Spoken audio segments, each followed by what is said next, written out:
Greetings everyone, Zulu here. In our last video, I showed you how to make this canvas panel. Now, let's prepare it for oil painting.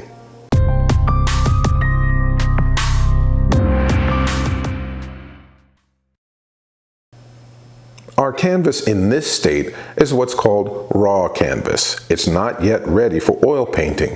What we need to do is add a primer, or what's called a ground. And that ground usually comes in the form of what's called gesso. Raw canvas is soft and porous, very much like a sponge.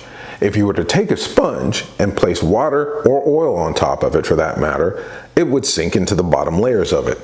The same with raw canvas. If you were to paint on top of it, all your paint and pigment and oil would disperse into it and blur. That's not what we want.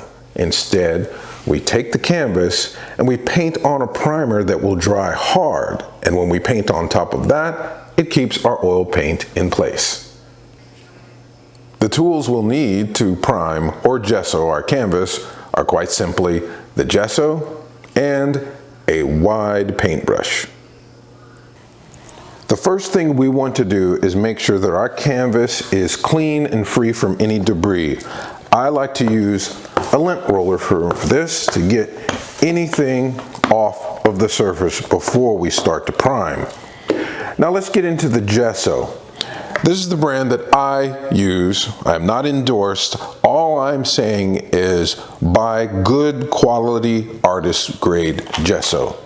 Now the thing about gesso, when you buy it, it usually is very thick, almost the consistency of cake frosting, and you'll need to thin it down so it's spreadable. Now that's what I've done. I've taken some of this, put an amount in my airtight Tupperware, and add a little bit of water and stir it and mix it well, and now this is the gesso that I'll be applying to the canvas. So easily enough, we take our brush. Make sure your brush is very clean. You don't want lint or dirt to be involved in this process. You want a nice smooth coverage. So we'll just dip some into our gesso. And what we'll start is moving up and down on the canvas. Now, a lot of times people on their first pass, they will rub it into the canvas a little bit with the bristles to get a full soaking in. So basically what we're really doing with this first layer, we're kind of saturating the dry canvas a bit. So what we're going to do is get this fully covered. While gessoing the first layer, what you want to do is make sure that in covering it, you are moving in one direction. I mean, we can scrub it in a bit, but in the final application of this layer, we want to make sure that everything has the same direction in strokes. I'm not going back and forth. I'm going in one direction. All right, I've finished my first pass. It's nice and smooth in one direction. Now at this point, we need to let the gesso dry before we do the next layer. Read the instructions on your gesso to see how long that takes. Usually it takes about 10 minutes or so till it's touch dry to where you can apply another layer. Now I speed this up by using a hair dryer, and I just move it back and forth across my wet layer, and seriously within 5 minutes at most it'll be dry and ready for another layer.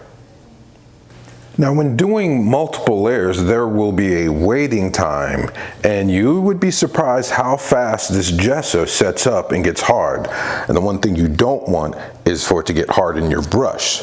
So I suggest taking a Ziploc bag, placing your brush inside the bag and closing that and set it aside while you're waiting the 5 to 10 minutes or so for your gesso to dry.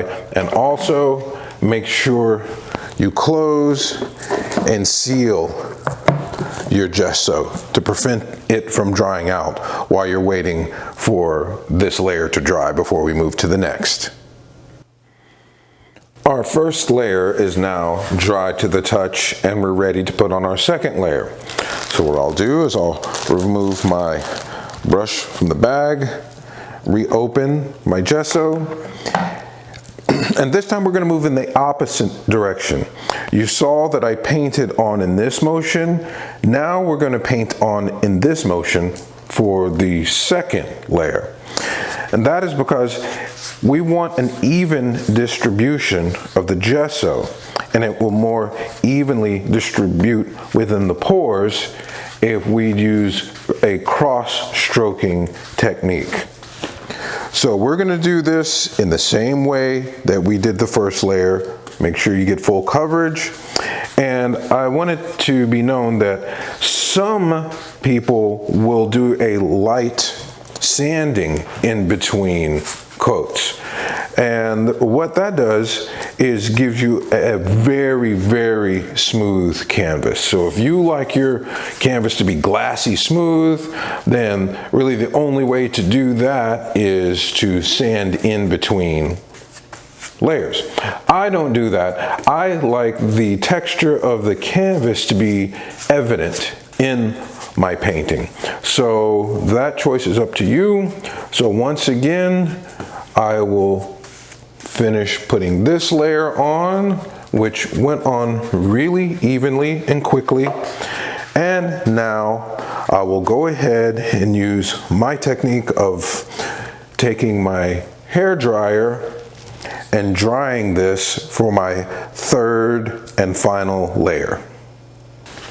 I'm now into my third and final coating, and as you can see, I've switched once again the direction in which way I'm applying the gesso. As you know, the second coating was put on in this direction. Now my third and final coating, I will switch.